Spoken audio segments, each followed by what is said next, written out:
A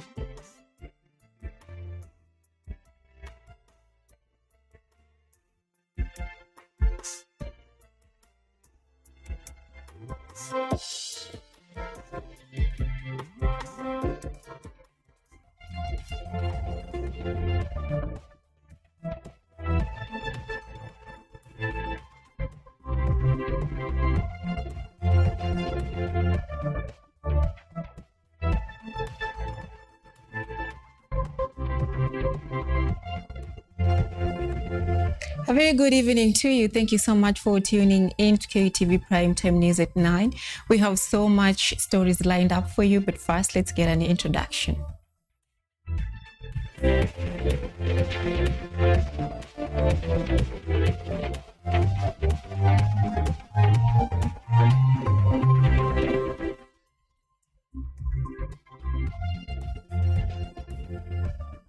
And you can tune in to our bulletins and watch us online on YouTube. It's Kutv News Kenya. On X, it's KUTV_Kenya. Our sign language interpreter tonight is Naomi Ombui. Let's get started. Now, Nairobi Governor Johnson Sakaja has denied any involvement in the ongoing demolition of houses in Mukuru Kwanjenga area, saying the exercise is illegal and did not follow due legal procedures. Sakaja has distanced himself from the demolitions, blaming the agents involved for failing to involve the Nairobi County government in the exercise. Nairobi Governor Johnson Sakaja has distanced the Nairobi County government from the demolition of houses in Mukuru Kwanjenga and Bakausi South as affected residents grapple with anxiety and displacement. Sakaja described the exercise as unlawful, insisting that the county government was neither consulted nor involved, and warned that those behind the demolitions will be held accountable. No agency can purport to do work that belongs to the county without sign-off from the county government. We will not have that in Nairobi. That cannot happen. There's a reason why we have devolution. How do you have feeder roads that are county roads being marked? They have not been passed by our planning committee, our planning team. Our road chief officer are not, is not aware. The CAC is not aware that a decision is made at another place. The president has spoken to, he said he's not aware. It must stop. Because we can't do this to our people, This is completely wrong, and I really, really apologize to the people here. And we've stopped it. It will not happen. Governor Johnson Sakaja has faulted agencies behind the Mukuru Kwanjenga demolitions, saying they acted without notice or county consultation, terming the exercise as illegal. I got distress calls all night. We spoke to the leaders and came in the morning to stop this demolition that is happening under the guise of creating feeder roads or expanding this Catherine Dereba road. I have spoken to the DG of Pura. He says he is not part of that. So as an institution, the county government has not cleared any plan. And these people have been living in this distress for too many years. And we keep saying our first-class country can't have a second-class citizen. And so we have made sure this stops completely. Sakaja stated that the county leadership, together with the national government, was not involved in the demolitions and that no authorization was granted by the government. However, early this morning, residents protesting the demolitions in Mukuru Kwanjenga clashed with police, resulting in tense confrontations as they resisted the ongoing exercise. Ni waulize notice ya siku 3. Na sisi inafaa ikuwe miezi 6, hata inafaa ikuwe mwaka. Wakituambia kijiji inapomolewa, wanataka tuende wapi? Mimi nimelelea watoto wangu kijiji. Mimi nimesalia kijiji. Mimi sijui mahali pengine naesaenda.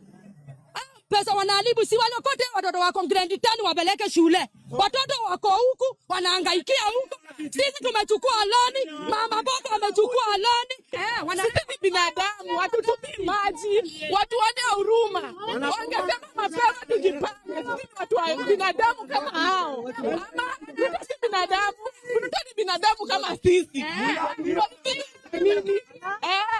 The demolitions have been suspended, with Nairobi leaders stressing strict adherence to legal procedures and coordination to protect resident safety following protests and clashes earlier in Mukuru Kwanjenga. Edna Nerea, KUTV, Nairobi.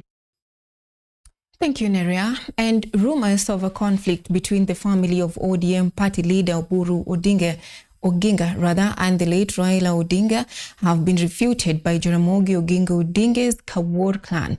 Speaking on the 32nd anniversary of the passing of Jaramogi Oginga Odinga, Kenya's first vice president, Kawor elders led by William Onjonyo said that the family was still together and that the alleged division was a fabrication of the media. However, the clan advised family members to seek advice from the clan if there are problems that need to be resolved, warning that public discussions that show division within the family should be ceased. I will talk as the son of the late of Jaramogi and as a brother to Honorable Oburu Oginga, the party leader, and as a brother to the late Right Honorable Raila Amolo Odinga, and as Jakawur. What I would love to say, or whatever is happening, whatever is going around the social media, those are just rumors. And we take them as speculations and things which people are getting out of hand. In the Odinga family, I want to tell you straight forth that I'm representing Right Honorable Oburu as the elder and as the face of the Odinga family. There is no crack in the Odinga family. We know that Daktari is up to the task because he is the firstborn of Jaramogi, who we are celebrating today. And he has seen it all. He has seen every bit of the transformation of both multi-party and ODM. But as we do this, we also thank God that Kenyans have chosen to trust us, and we feel proud that we shall deliver the dream of Kenyans. Away from that, President William Ruto has dispatched a new cohort of Kenya's ambassadors and high commissioners to their respective international postings, underscoring diplomacy as a central driver of national development. The envoys have been tasked with projecting Kenya's interest abroad while forging partnerships that deliver tangible benefits to citizens at home. President William Ruto's administration has dispatched a number of ambassadors and high commissioners to their respective stations, steering foreign missions towards outcome-driven economic diplomacy, and directed them to prioritize trade, investment, tourism, and technology transfer. Diplomats are expected to serve as chief marketers of the country, opening doors for Kenyan products, attracting capital, and positioning the nation as a competitive destination for enterprise and innovation. You will be Kenya's representatives in different capitals around the world, and you are expected to steadfastly safeguard our national interest and also foster strong, mutually beneficial relations with friendly nations in pursuit of our foreign exchange, foreign relations objectives. Their mandate is anchored in a new development roadmap aimed at transforming Kenya into a first world economy through instruments such as the National Infrastructure Fund and the Foreign Wealth Fund. Cabinet did approve, just before we went for Christmas, two very consequential policy instruments to set up the National Infrastructure Fund and to set up the Sovereign Wealth Fund to raise the requisite resources for us to drive our development in a very consequential manner. Beyond commerce, the envoys are charged with safeguarding national interest, promoting peace and cooperation, and protecting the welfare of Kenyans living and working abroad. We will be working collectively. Those of us serving within the Republic and those of us serving outside Kenya towards a common goal of elevating the status of our country to a first world country. This deployment reflects a result-focused foreign policy where missions are measured by jobs and opportunity. As they assume office, diplomats must convert ambition into partnerships that expand markets, create livelihoods, and speed Kenya's path to prosperity. Glory Kadhure, KUTV, Nairobi. And the Madeira Member of Parliament, Eric Wamumbi, has announced a major education boost, declaring zero tuition fees for all-day secondary schools. The move seeks to ease parental burden through NGCDF funding and expanded bursaries for over 12,000 learners in Madeira West. Watoto waende shule wakasome, na mimi nimesomeshwa kwa tabu. Speaking during an educational event in Madeira West Sub-County, Member of Parliament Eric Wamumbi declared that parents with children in day secondary schools will no longer pay the 1,000 Kenya shillings tuition fee per term, as the cost will be met by the MP's office through NGCDF. Watoto wetu wote wa day school hapa Madeira, mtoto yote anasomea hapa Madeira day school, school fees ni free of, hakuna kulipa hata shilingi. Mimi nimekuwa nikijipanga na tumekaa chini na BOM wa shule, tukakaa chini na principals, ni tukafanya hesabu na ile pesa tumekubaliana. Hiyo pesa niko nayo, tunalipa next week. Wamumbi stated that the initiative Masomo kwa Wote has allocated 54 million to support more than 12,000 learners in primary and day secondary schools across Madeira constituency, and the funds are to be allocated by next week. In addition, students enrolled in boarding and day secondary schools will receive bursaries. Na mimi nimesomeshwa kwa tabu. Mimi nimesoma kwa tabu. Mimi nimesoma kwa shida. Mzazi wangu alikuwa anaenda kibarua ili nisome. Na wakati mimi nilikuwa kitu, nikasema nitaweka masomo kipaumbele. Na ili wazazi wanaona watoto wao wakiwa shule wakisoma. Ili tushikane mikono, tutengeneze Madeira yetu, tutengeneze watoto wetu, tutengeneze masomo ya watoto wetu. The Member of Parliament also challenged other MPs who are not providing for free education, asking them to come on board, and he will show them how to budget. Na ndio maana nauliza wale wabunge wengine, nimesikia ingine iko 500, ingine iko 1000. Wakuje ni waonyeshe maana ya kupanga hii maneno, unapanga mpaka inaingiana, mpaka unaondolea wazazi school fees. Wazazi tuendelee na hiyo masomo kwa wote. Masomo kwa wote iendelee, isiendelee. Masomo kwa wote iendelee, isiendelee.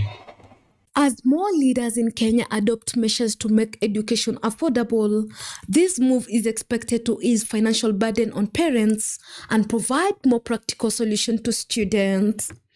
Patricia Alex for KUTV. Kenyatta University has reached a major historical milestone for its medical programs through the official launch of a medical education program for students at the Kenyatta University Teaching, Referral and Research Hospital. The ceremony, led by the Vice Chancellor of Kenyatta University, Professor Paul K. Wainaina, marks the official beginning of a long-term partnership between the university and the hospital.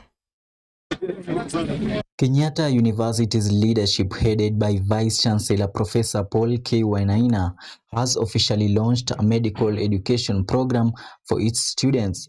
This launch follows a landmark agreement signed in December 2025, which resolved a long-standing dispute over students' access to modern facilities at the hospital. Of course, this is just one step. This is a ceremonial coming to the hospital. There is a lot to be done. You are trying to see how we can have more space, and I'm sure there will be a committee that is going to make it possible for the operation of the hospital. The Vice-Chancellor expressed his joy at the achievement of this milestone, noting that it will strengthen the quality of training for medical students. Praising the modern facilities available at the hospital, he urged students to ensure they excel across all sectors of healthcare. And we are asking, as students, if you really feel grieved, you cannot just keep quiet. The demonstration that these fine student leaders is what our current leaders really need also to emulate. That is why you are there, but it has to be done with decorum. The Chief Executive Officer of the hospital, Dr. Zainab Gura, expressed gratitude to the leadership of Kenyatta University for ensuring that this long-held dream has finally been realized. All the health students, we welcome you today to come and learn.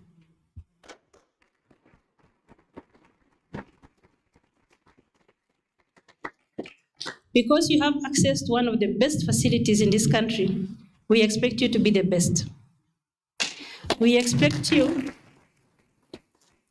not only to learn the hard skills, but also to learn the soft skills. She reaffirmed her commitment to strengthening collaboration between the university and the hospital's management in improving the delivery of training to students. I want to congratulate all our teams, and specifically the teams that really worked on this on day-to-day basis to make this a reality. I also want to appreciate all the discussions that happened over the years. For the last 6 years or so that this hospital has been in existence, being the baby of the Kenyatta University itself, to have thought through, had a vision and gave birth to this hospital. And today, bringing the reality of the KU medical students or healthcare students accessing this hospital, indeed is not a mean feat. Under this new framework, Kenyatta University students will have access to specialized units, including imaging centers and state-of-the-art operating theaters. By integrating academic theory with advanced technology, the university aims to strengthen its position as a leading center for medical training and research in East Africa. Rajab Juma, KUTV. And at that particular point, we are due to take our very commercial break. We'll be back with more stories.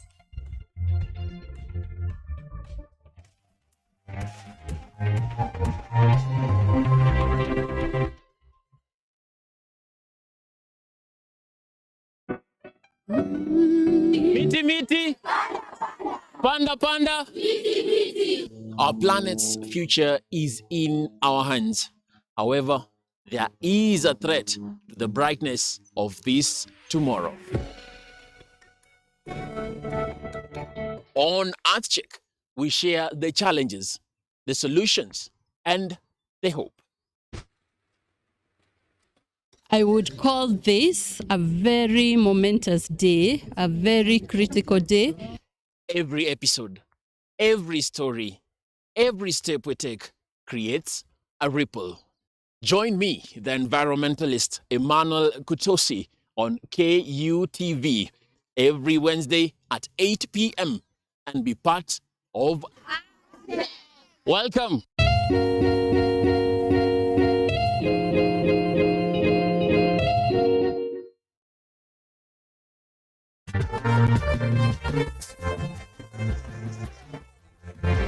Ni nguzo na uso wa jamii. Kupanda shuka akawa tuzo, ukakamavu wake ukatii na kumfanya mwenye bidii. Kwa machozi na makeke akabaini jinsi ya kuwini. Huyu ni mwanamke ngangari kwa jinsi alivyo ng'ari ng'ari. Mimi ni mwanamke mwake. Usikose kutazama kipindi cha mwanamke mwake mwake, nami Caroline Kimwele.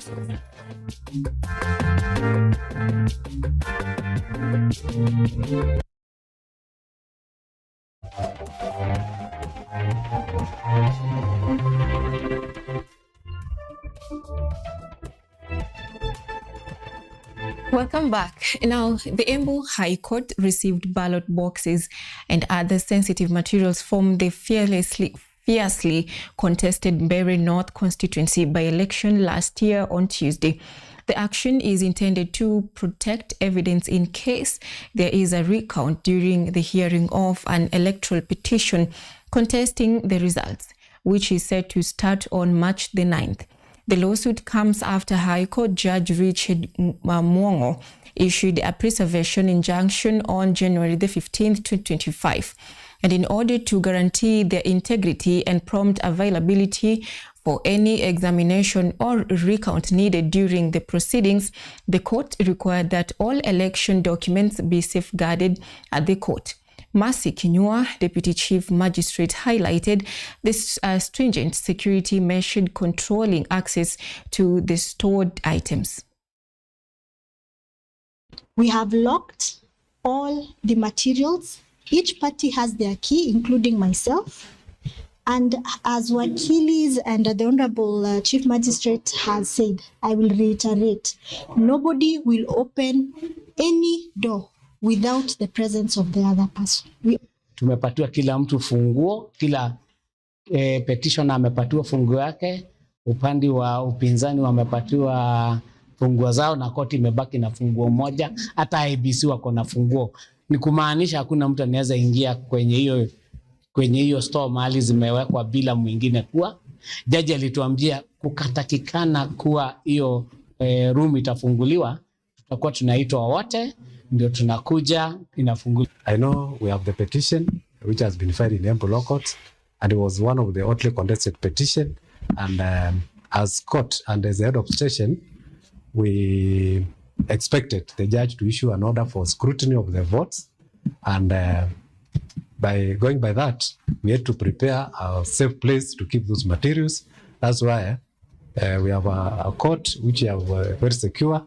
As it has been said, every party in the petition has got keys to that place, so nobody can access that place without in the absence of the other party.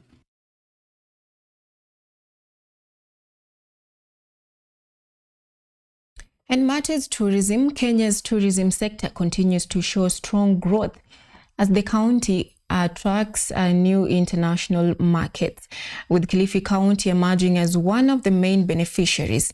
Recently, the county has received visitors from countries such as the United Kingdom, including Poland, and development that signals growing international interest in the diverse tourist attractions found across Kenya. You can come here. Tourism stakeholders in the coastal region of Kilifi County have welcomed the improved development of tourist attractions, saying that the increase of visitors from the United Kingdom has boosted business activities in hotels and restaurants. Dominic Kene, one of the managers of a local tourist facility, says the entry of this new market has brought renewed momentum to the region's tourism sector. He added that the visitors have shown great interest in natural attractions as well as cultural heritage sites. Today we are very happy that we have a new group, the Polish Himalaya from Kikambala. This is a new group that is targeting the Polish market, and they're coming to Kilifi County. They've been touring our camp since the last 2 years, and we are seeing the numbers that are increasing. This is showing that our county government, Department of Tourism, is working. And also under the leadership of Mungaro, we are seeing things that are changing. So what we are saying is this: we are not only targeting the normal market where we are used to Italians coming here, we are used to Germans coming here, but now we have the Polish. And the Polish group are different. This time, they are the spenders. Residents who depend on the tourism sector have also welcomed the rising number of visitors, saying it has opened up more income-generating opportunities. However, they have urged tour companies and relevant stakeholders to intensify the promotion of tourist attractions along the coast and in neighboring areas in order to attract more local and international tourists. Ni kama mama wa kikundi, tunapanda miti hapo chini, pia tuko na mangrove yetu, na tunashukuru kwa sababu ya wageni ambao wanaendelea kutuinua, manake bila mkono wao hatuwezi. Lakini kwa sababu tunapata wageni, naona kampu ina grow vizuri, inaendelea vizuri, tunafurahi. Kwanza hii Disemba tulipata wageni, tumefurahi sana, kazi inaendelea vizuri. We are organizing trips to Kenya since 2019. Mostly we are working on the coastal area. We are organizing trips in this area here in coastal. The group which we carry are mostly coming on winter season in Poland, so it means the summer season in Kenya. The growing number of tourists in Kilifi County highlights the efforts by the government and tourism stakeholders to open up new international markets and improve tourism attractions in the country. Residents and industry players remain hopeful that with the stronger promotion of coastal attractions and continued improvement of infrastructure, tourism will continue to be a key pillar of the local economy, creating jobs, increasing incomes and improving livelihoods, and strengthening Kenya's image as Africa's tourism destination. Rajab Juma, KUTV. Now to some sad story. The Spanish government has announced 3 days of national mourning following a deadly train accident that occurred on Sunday. Approximately 41 people have been reported dead, while more than 120 others were injured. The incident, described as one of the worst rail accidents in the country in recent years, has shaken the nation and prompted nationwide mourning. The Spanish government has pledged to conduct a thorough and transparent investigation to determine the cause of the tragedy.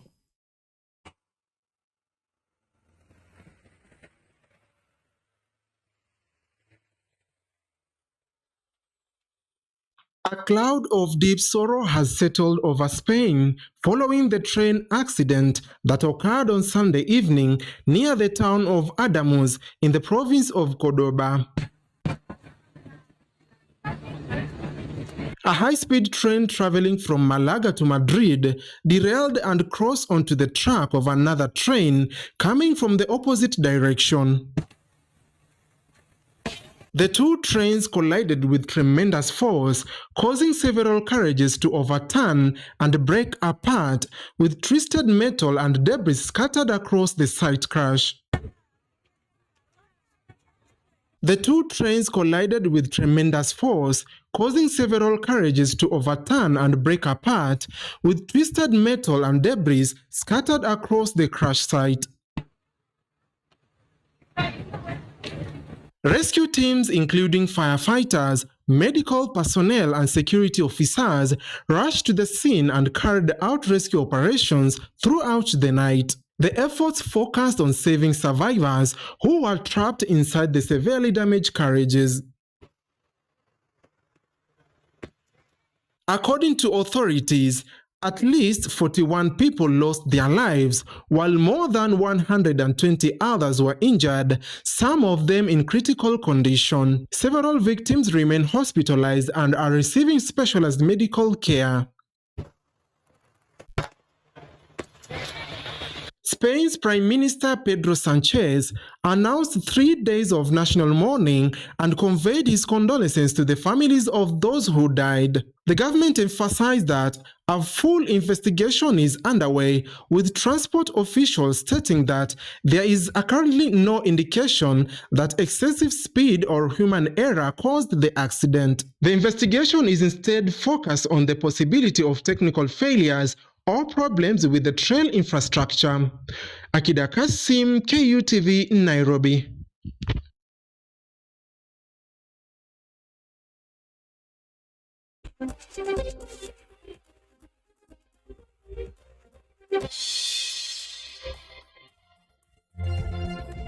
And in today's fixture in the UEFA Champions League, Bodo Glimt will kick off today's matches against Manchester City at 8:45 p.m, which I believe has started. The Napoli will then face FC Copenhagen. Other matches being played at the same time is Inter Milan against Arsenal, Bayer Leverkusen battling it out with Olympics Real Madrid, will welcome against Monaco under their new head coach. Sporting CP, on the other hand, will face League One champions PSG, with Tottenham facing Borussia Dortmund.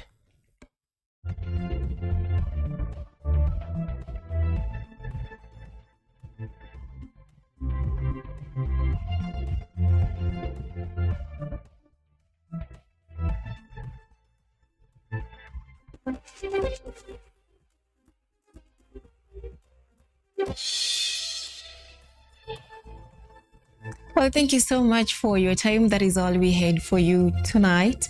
And now Mbui has been our sign language interpreter. My name is Ochieng. Cynthia, till next time, do have a lively night.